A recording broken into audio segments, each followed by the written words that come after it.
Hello friends, मित्रों, good morning to everyone.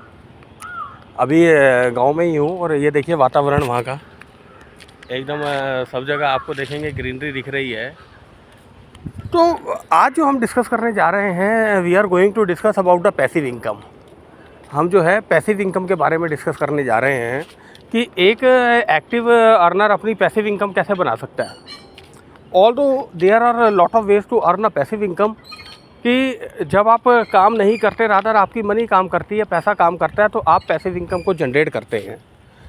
मान लीजिए आप एक सैलरीड क्लास टैक्स पेयर है, आप हर महीने कुछ पैसा कमाते हैं, एक सैलरी आपको आ रही है, टैक्स कट के आ रही है। अगर मोर देन 5 लाख है तो TDS भी कटेगा, बिलो 5 लाख है तो no TDS will be deducted.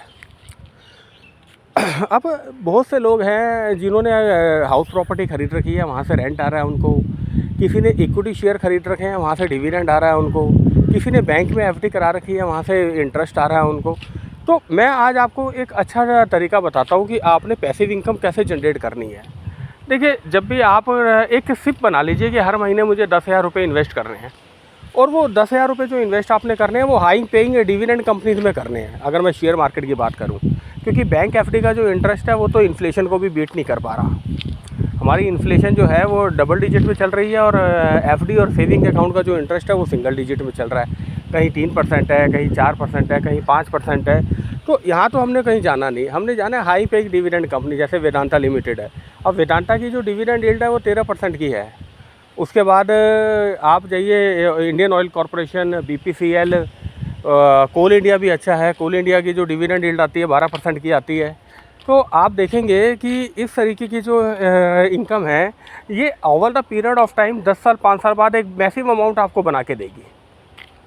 It will give you a massive amount एक पीरियड के बाद। तो धीरे धीरे आप अपनी पैसिव इनकम को जनरेट कीजिए, ताकि एक रिटायरमेंट पे बच्चों की शादी करनी हो, उनको पढ़ाना हो, या उन्होंने विदेश यात्रा करनी हो, फ़ॉरेन स्टडी पे जाना हो, या आपने कोई बड़ा मकान बनाना हो, तो आपको एक अच्छा फ़ंड मिल जाए। और पैसिव इनकम आपकी एक्टिव इनकम में से निकलती है। मैं म्यूचुअल फ़ंड में पैसा लगाने के लिए एडवाइज़ नहीं करूँगा, क्योंकि म्यूचुअल फ़ंड में हिडन खर्चे बहुत होते हैं, जो सामने वाले इन्वेस्टर पे डाल दिए जाते हैं, जो कि रिटेल कस्टमर पे डाल दिए जाते हैं। एंट्री फ़ीस होती है वहाँ पे, एग्जिट फ़ीस होती है वहाँ पे फंड मैनेजर, फंड एक्सपेंस होता है।